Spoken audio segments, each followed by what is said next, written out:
Well, good morning. Hope everybody had a fantastic Memorial Day weekend. It was hot out there, unless you went up north and it cooled down for you.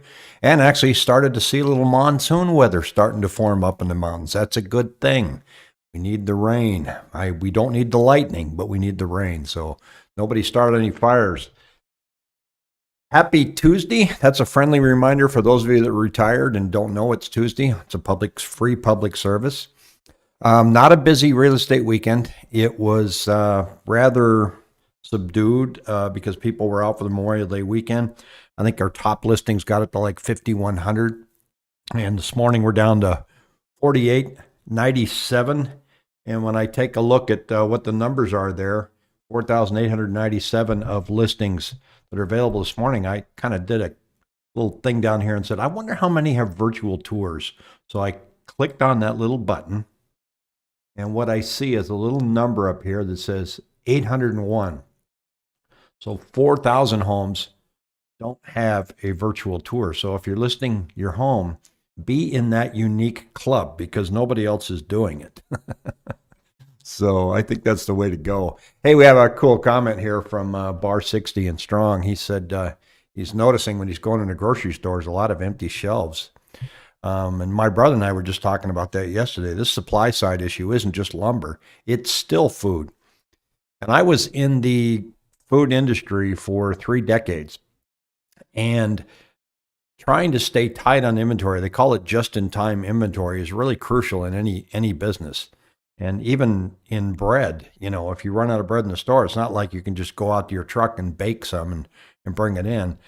Now, Walmart was the leader in just-in-time inventory. They had a computer system was actually designed by Ross Perot that said when you scan that item, it sends a message to the warehouse that you need one more bottle of Dasani water. When it reaches 24, the computer sends you a case of water. That's the simple explanation. And they were the leader in that. So nothing lingered in their warehouse. When you compared to how long things stayed in a Walmart warehouse, to places like Sears and especially Kmart was terrible. That's one of the reasons that they went belly up because their inventory control was awful. You could walk in a store in Kmart and see that they didn't know how to handle their inventory. Now that's really sweet when you know how to handle the inventory, but when we get a hiccup like we did, Walmart can't replenish fast enough. And the grocery stores can't either. They're just not getting things delivered because of supply side issues. So, we're probably not going to see an improvement in listings until we see an improvement in supply side issues being solved in the grocery stores. That one you can visually see, and that'll just be an indication that things are starting to get back to normal. Right now, they're far from normal. It's pretty rough out there. But you know that. I'm not telling you anything you didn't know. So let's go take a look at what's going on here in actual new listings. These are new listings weekly.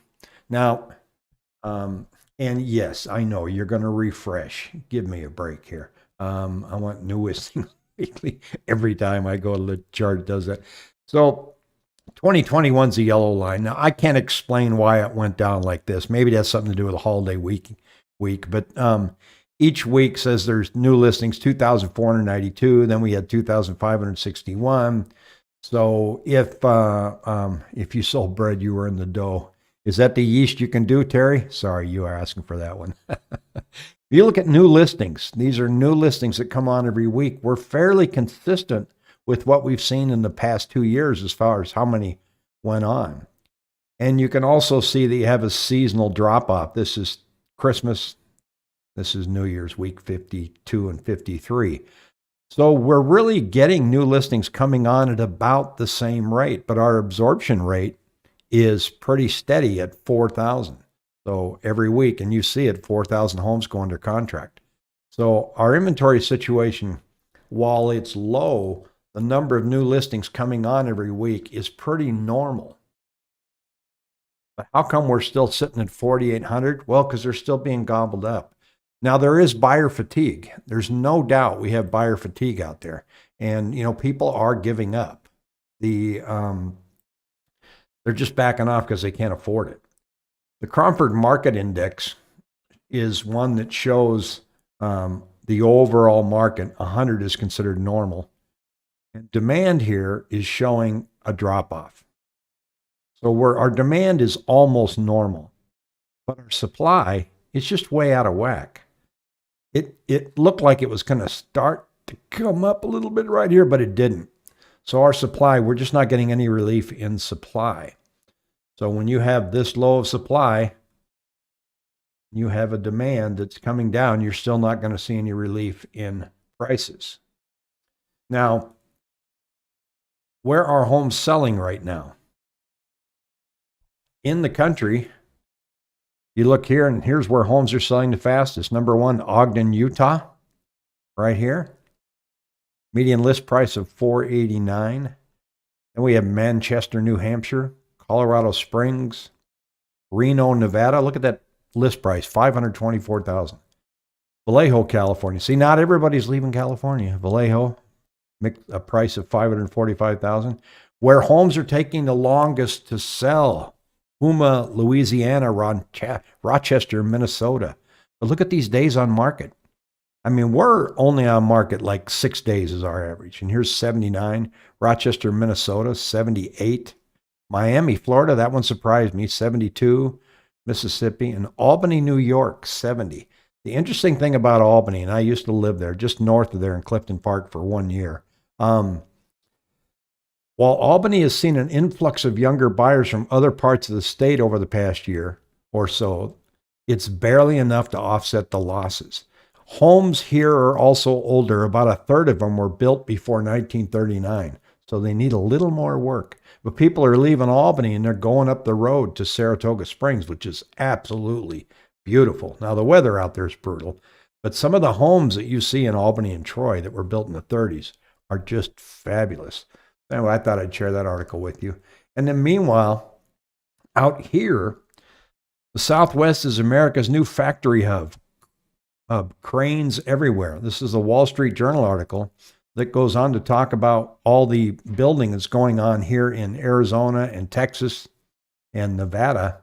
And we have a company down in Casa Grande, Lucid Motor Plant. They're building a plant down there. Then we have a chip maker, Taiwan Semiconductor Manufacturing Company, last year selected Arizona for a new 1,600 worker factory near Phoenix, a $12 billion facility that ranked as the single largest capital investment announced in the U.S. last year. And then Intel in March said it would invest $20 billion to expand its manufacturing in Arizona. And that's on a Chandler, and that's why Ocotillo is going nuts right now. And they're going to add 3,000 high-tech jobs. Then they said they would spend another $3.5 billion to expand its manufacturing operations in New Mexico. Tesla is opening its new assembly plant and battery factory in Texas. And it goes on to say how Arizona is rolling out the red carpet for new businesses in manufacturing. And that explains why we have a shortage. So we're not seeing a huge number of buyers. We're seeing just enough buyers. And in the buyers that are like first-time home buyers, they're just sitting on the sidelines and they're giving up. If you're going out and you're looking at a home, you can't be as picky. You know, I've heard people say, well, it needs a lot of work. Well, does it need a lot of work, or you just don't like some of the features? In other words, you're looking at the countertop. Well, that has to go.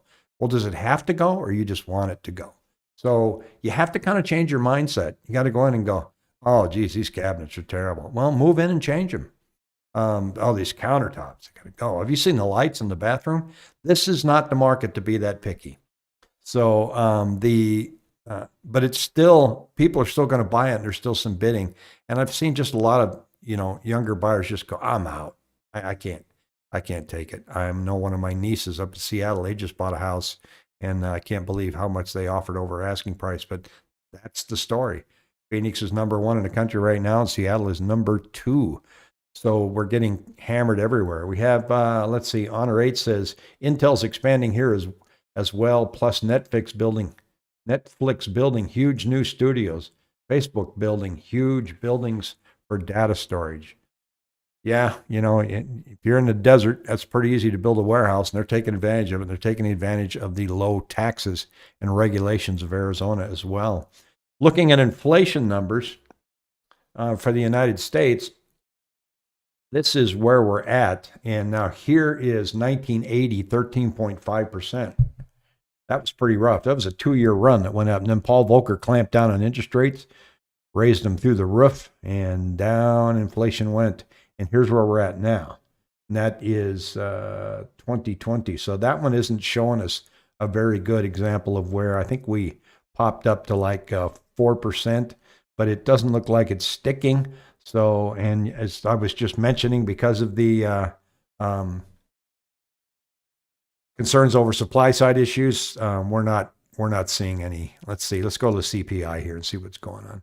Consumer Price Index. Just a pretty steady climb up, up, up, up. The other one that's really causing a lot of conversation in the markets is M2, money stock.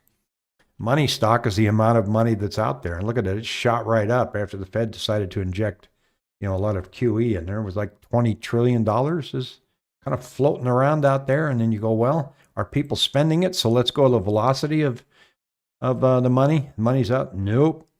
It's out there, but it's sitting. Nobody's spending it. So the markets are saying, boy, if that ever busts loose, what's our inflation rate going to look like then? So a lot of stuff going on out there outside of real estate. We are seeing, as I touched on yesterday in the video, we are back up now building at the normal rate that we have been, but we're making up for 13 years of not building anything. So it's going to take a while. And it could take a few years, according to Realtor.com. They're saying that for building to catch up, this is a many-year problem. This is not going away in 2022 anytime soon.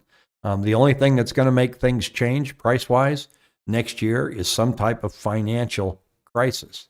Is there going to be one? We can never predict that. I have no idea. But that's really the only thing that can derail this. The normal averages of supply and demand are still going to be there. You're going to have higher prices next year unless something outside of housing comes in and gives us a great big hiccup. So that being said, in that cheery note, I'm going to wish everybody a happy Tuesday and go take on the week.